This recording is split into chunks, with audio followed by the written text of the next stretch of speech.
నమస్కారం. బాగున్నారా అందరూ? ముందు రోజే గుడికి వెళ్దామనుకొని గురు పౌర్ణమి రోజు ప్రొద్దున లేచి పనులన్నీ చక్కదిద్దుకొని పూజ చేసుకొని పూజలు చేసుకొని గుడికి బయలుదేరాము. ఈరోజు పౌర్ణమి కాబట్టి పౌర్ణమి రోజు విశేషమైన రోజుల్లో శివ అభిషేకము చేయడం వల్ల మనసుకి ప్రశాంతంగా ఉంటుంది. శివుడి అభిషేకం కోసం రుద్రాక్షలు, శివ పరివారం ఒక గిన్నెలో పెట్టుకొని సుగంధ జలాలతో శివుడికి అభిషేకం చేస్తూ సుగంధమైన పువ్వులు మరియు పసుపు, కుంకుమ, గంధము, చందనము, జవ్వాదు, పచ్చకర్పూరము అన్నిని కలశంలో కలుపుకొని కొద్ది కొద్దిగా వేస్తూ దేవుడి యొక్క అభిషేక స్తోత్రాలతో ఆ రోజు గురు పౌర్ణమి కాబట్టి దక్షిణామూర్తి రూపకంగా చేసుకున్నాము. శివుడికి అష్టోత్తర శతనామాలతో పూజ చేసుకుని పళ్ళు నైవేద్యము సమర్పించి తాంబూలము నీరాజనము చేసి ఉపచారాలు చేసి చివరిగా ఇంకొకసారి హారతి ఇచ్చి కళ్ళకద్దుకొని ప్రసాదాన్ని స్వీకరించి ఇంట్లో వాళ్ళందరము ప్రసాదాన్ని స్వీకరించాము. ఆ తర్వాత విష్ణుమూర్తి పూజ చేసుకుని పౌర్ణమి కాబట్టి విష్ణుమూర్తి పూజ చేసుకుని విష్ణుమూర్తికి కూడా సహస్రనామాలు పూజ ప్రసాదం హారతి నివేదన చేసి ప్రసాదం తిన్నాం. గిరి ప్రదక్షిణ ఇక్కడ నుండే మొదలవుతుంది. టెంపుల్కి మెట్ల మార్గంలో వెళ్ళవచ్చు.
స్వామిని ఎంతసేపు చూస్తున్నా అలాగే చూడాలనిపిస్తుంది.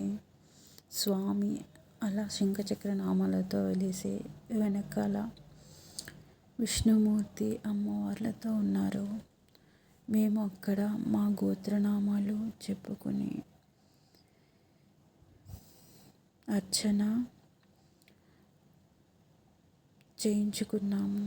తర్వాత హారతి కళ్ళగద్దుకొని తీర్థ ప్రసాదాలు తీసుకొని మేము ముందుకు వెళ్ళాము. ఈ టెంపుల్లో ముక్కోటి ఏకాదశి రోజు బయట మనము గుడి లోపలికి వస్తుంటే పైన విష్ణుమూర్తి పెయింటింగ్ చూసాం కదా, దాని పక్కన ఒక ద్వారం ఉంటుంది. ముక్కోటి ఏకాదశి రోజు ఆ ద్వారం నుండి డైరెక్ట్గా గర్భగుడిలోకి దారి ఉంది.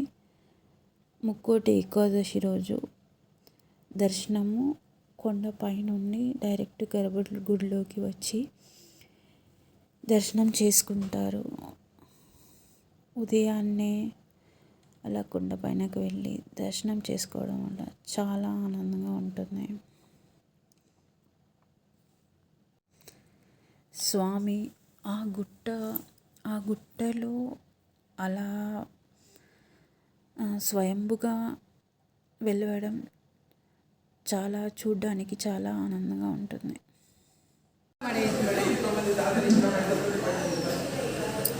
గుడి పక్క నుండి మెట్లు ఎక్కి వెళ్తే అక్కడ ఆంజనేయ స్వామి కనిపిస్తుంది. అలా స్వామివారి దర్శనం చుట్టూ అంతా చూసుకున్న తర్వాత మేము రిటర్న్ బయలుదేరాము.